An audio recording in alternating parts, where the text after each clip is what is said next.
गायत्री की तीसरी शक्ति धारा है वैष्णवी। विष्णु की शक्ति वैष्णवी है। वैष्णवी अर्थात पालन करती। इसे व्यवस्था भी कह सकते हैं। उत्पादन आरंभ है, अभिवर्धन मध्य है। एक है शैशव, दूसरा है यौवन। यौवन में प्रौढ़ता, परिपक्वता, सुव्यवस्था की समझदारी भी होती है। साहस और पराक्रम का पुष्ट रहता है। यही रजोगुण है। तीव्रता की दूसरी धारा वैष्णवी है। इसे गंगा की सहायक यमुना कहा जा सकता है। इस साधना के साधक को इन सिद्धियों, विभूतियों एवं सद्वृत्तियों की उपलब्धियां होती हैं, जिनके आधार पर वो यथार्थवादी योजनाएं बनाने में ही नहीं, उन्हें सुव्यवस्था, तन्मयता एवं तत्परता के सारे आगे बढ़ाने और सफल बनाने में समर्थ होता है। वैष्णवी को दूसरे अर्थों में लक्ष्मी कह सकते हैं।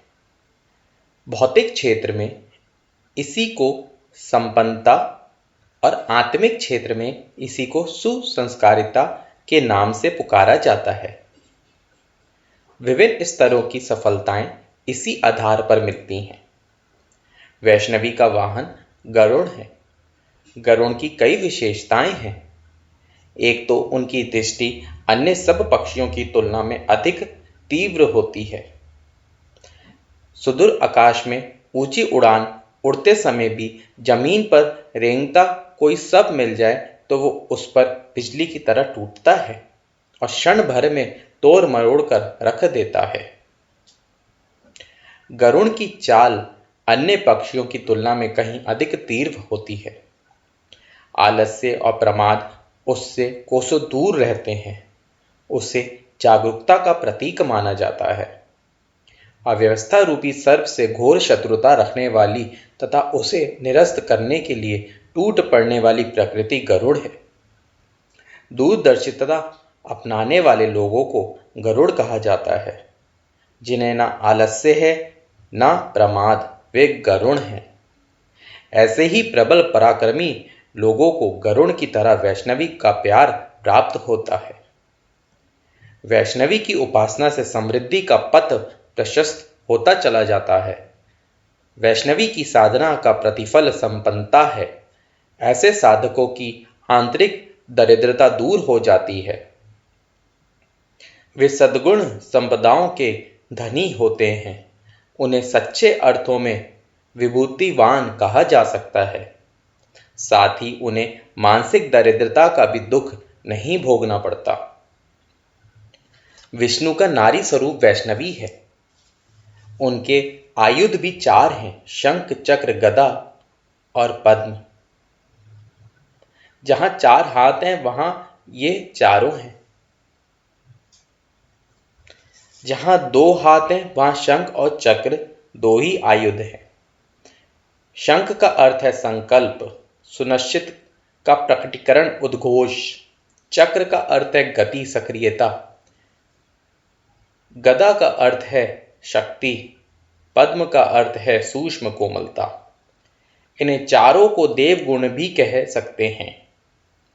देव अनुदान वरदान भी देते हैं। जो आयुध विष्णु के हैं वे वैष्णवी के हैं। जिसमें ये चतुर्दिक आकर्षण होगा उस पर वैष्णवी की कृपा बरसेगी। उसी तथ्य को इस प्रकार भी कहा जा सकता है कि जिन पर वैष्णवी का अनुग्रह होगा उनमें आयुधों के रूप में उपरोक्त चारों सद्गुणों का अनुपात बढ़ता चला जाएगा।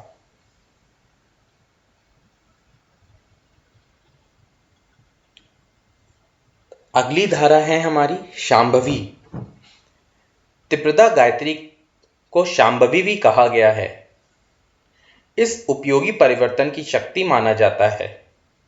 दूसरे शब्दों में ये कायाकल्प की वही सामर्थ्य हैं जो जीर्णता को नवीनता में, मूर्छना को चेतना में, शिथिलता को सक्रियता में, मरण को जीवन में परिवर्तित करती हैं। पुनर्जीवन, नव निर्माण इसी को कहते हैं। गायत्री की शांभवी शक्ति वो है जो अशक्त को शक्तिवान और कुरूप को सौंदर्यवान बनाने में निरंतर संलग्न रहती है। प्रकारांतर से इस शिव शक्ति भी कह सकते हैं। शांभवी के दो आयुध हैं, त्रिशूल व डमरू। त्रिशूल अर्थात 3 धार वाला वो शस्त्र जो मनुष्य की अधिभौतिक, आध्यात्मिक एवं आदि दैविक विपत्तियों को विदीर्ण करने में पूरी तरह समर्थ है। मनुष्य जीवन में अनेकानेक कष्ट संकट उत्पन्न करने वाले 3 कारण हैं, अज्ञान, अभाव, अशक्ति। इन तीनों का निवारण करने वाले ज्ञान, पुरुषार्थ, संयम के 3 शस्त्र उठाने पड़ते हैं। इन तीनों का समन्वय त्रिशूल है। शांभवी की उपासना करने वाला त्रिशूलधारी बनता है। गायत्री साधना में यदि सच्ची लगन हो तो व्यक्तित्व में ऐसी प्रतिभा का विकास होता है जो पिछड़ी हुई मन स्थिति एवं परिस्थिति से उलटकर समृद्ध एवं समुन्नता बना सके। डमरू जागरण का, उत्साह का, अग्रगमन का प्रतीक है। शांभवी के एक हाथ में डमरू होने का अर्थ है कि इस शक्ति धारा के संपर्क में आने पर नव जागरण का पुरुषार्थ, प्रयासों में उत्साह, ऊंचा उठने, आगे बढ़ने का साहस उत्पन्न होता है। शांभवी का वाहन वृषभ है। शिव को अपनी प्रकृति के अनुरूप सभी प्राणियों में ये ही भाया है। वृषभ बलिष्ठ भी होता है और परिश्रमी भी, सौम्य भी होता है और सहिष्णु भी। उसकी शक्ति सृजनात्मक प्रयोजनों में लगी रहती है। समर्थ होते हुए भी वो अपनी क्षमता को पूरी तरह सृजन प्रयोजनों में लगाए रहता है। ध्वंस में उसकी शक्ति प्राय नहीं ही प्रयुक्त होती। वृषभ श्रम, साहस, धैर्य एवं सौजन्य का प्रतीक है। इस गुण की जहां जितनी मात्रा होगी वहां उतना ही अधिक स्नेह, सहयोग शांभवी का बरसेगा। इन सत्य प्रवृत्तियों के अभिवर्धन के लिए शांभवी की उपासना की जाती है। शांभवी के मस्तिष्क के मध्य में तीसरा नेत्र है। तीसरा नेत्र अर्थात दिव्य दृष्टि की दूरदर्शिता का उद्गम स्रोत। इसे ज्ञान चक्षु भी कहते हैं। अतीन्द्रिय शक्तियों के संदर्भ में उसे दूरदर्शन, परोक्ष दर्शन, भविष्य दर्शन आदि को केंद्र संस्थान माना जाता है। यही तत्वदर्शियों की बिंदु साधना का आज्ञा चक्र है। इसी के खुलने से अशुभों और अनिष्टों को परास्त किया जा सकता है। भगवान शंकर ने इसी तृतीय नेत्र को खोलकर कामदेव को परास्त किया था। दमयंती ने इसी को खोलकर व्याघ्र को भस्म किया था। ये आज्ञा चक्र में सन्निहित शाप क्षमता का परिचय है। दूसरी व्याख्या यह है कि तृतीय नेत्र आज्ञा चक्र के जागरण से उस विवेकशीलता का विकास होता है जो कश्माए कल्मशों को, हानियों को स्पष्ट रूप से देखा सके। सामान्य मनुष्य प्रत्यक्ष लाभ के लिए ही भविष्य को नष्ट करते रहते हैं, पर जागृत विवेक सदा दूरगामी परिणामों को ही देखता है और तदनुरूप वर्तमान की गतिविधियों का निर्धारण करता है। इस रीति नीति के सहारे सामान्य मनुष्य को असामान्य एवं महामानव बनने का अवसर मिलता है। शांभवी की उपासना में तीसरा ज्ञान चक्षु खुलता है और उसी से अर्जुन की तरह आत्मदर्शन, ब्रह्म दर्शन के लाभ मिलता है। वह सूझ पड़ता है जो सामान्य लोगों की कल्पना एवं प्रकृति से सर्वदा बाहर होता है। गायत्री की अगली धारा है वेद माता। मतलब गायत्री को वेद माता इसलिए कहा गया है कि 24 अक्षरों की व्याख्या के लिए 4 वेद बने। ब्रह्मा जी को आकाशवाणी द्वारा गायत्री मंत्र की ब्रह्म दीक्षा मिली। उन्हें अपना उद्देश्य पूरा करने के लिए सामर्थ्य, ज्ञान और विज्ञान की शक्ति और साधनों की आवश्यकता पड़ी। इसके लिए अभीष्ट क्षमता प्राप्त करने के लिए उन्होंने गायत्री का तप किया। तप बल से सृष्टि बनाई। सृष्टि के संपर्क, उपयोग एवं रहस्य के लाभान्वित होने की एक सुनियोजित विधि व्यवस्था बनाई। उसका नाम वेद रखा। वेद की संरचना की मन स्थिति और परिस्थिति उत्पन्न करना गायत्री महाशक्ति के सहारे ही उपलब्ध हो सका। इसलिए उस आदि शक्ति का नाम वेद माता रखा गया।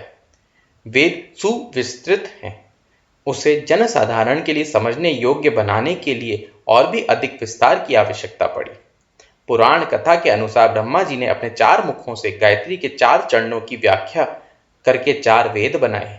ओम भूर्भुवः स्वः के शीर्ष भाग की व्याख्या से ऋग्वेद बना। तस्य वितुर्वरेण्यम का रहस्य उद्घाटन यजुर्वेद में है। भर्गो देवस्य धीमहि का तत्व ज्ञान विमर्श सामवेद में है।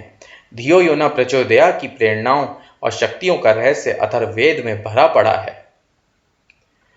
विशालकाय वृक्ष की सारी सत्ता छोटे से बीज हैं में सन्निहित रहती है। परिपूर्ण मनुष्य की समग्र सत्ता छोटे से शुक्राणु में समाविष्ट देखी जा सकती है।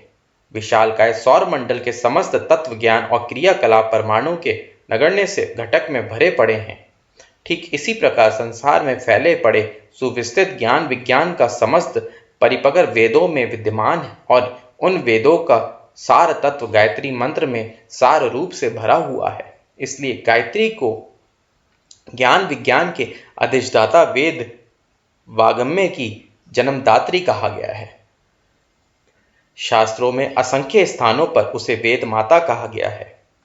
गायत्री मंत्र का अवगाहन करने से वो ब्रह्म ज्ञान साधक को सरलता पूर्वक उपलब्ध होता है जिसका हृदयगम कराने के लिए वेद की संरचना हुई है। गायत्री का महात्म्य वर्णन करते हुए महर्षि याज्ञवल्क्य ने लिखा है, गायत्री विद्या का आश्रय लेने वाला वेद ज्ञान का फल प्राप्त करता है। गायत्री के अंतकरण में वे स्फुरणाएं अनायास ही उठती हैं जिनके लिए वेद विद्या का पारायण किया जाता है। वेद ज्ञान और विज्ञान दोनों के भंडार हैं। ऋतुओं के प्रेरणापद अर्थ भी हैं और उनके शब्द गुच्छकों में रहस्यमय शक्ति के अदृश्य भंडार भी। वेद में विज्ञान भी भरा पड़ा है। स्वर शास्त्र के अनुसार इन ऋचाओं को निर्धारित स्वर विज्ञान के अनुसार पाठ उच्चारण करने से साधक के अनंतराल का स्तर इतना ऊंचा उठ जाता है कि उस पर दिव्य प्रेरणा उतर सके। उसके व्यक्तित्व में ऐसा ओजस तेजस एवं वर्चस्व प्रकट होता है जिसके सहारे महान कार्य कर सकने योग्य शौर्य साहस का परिचय दे सके। वातावरण में उपयुक्त प्रवाह परिवर्तन संभव कर सके के रहस्य वेद मंत्रों में विद्यमान है। मंत्रों के प्रचंड प्रवाह का वर्णन शास्त्रों में मिलता है।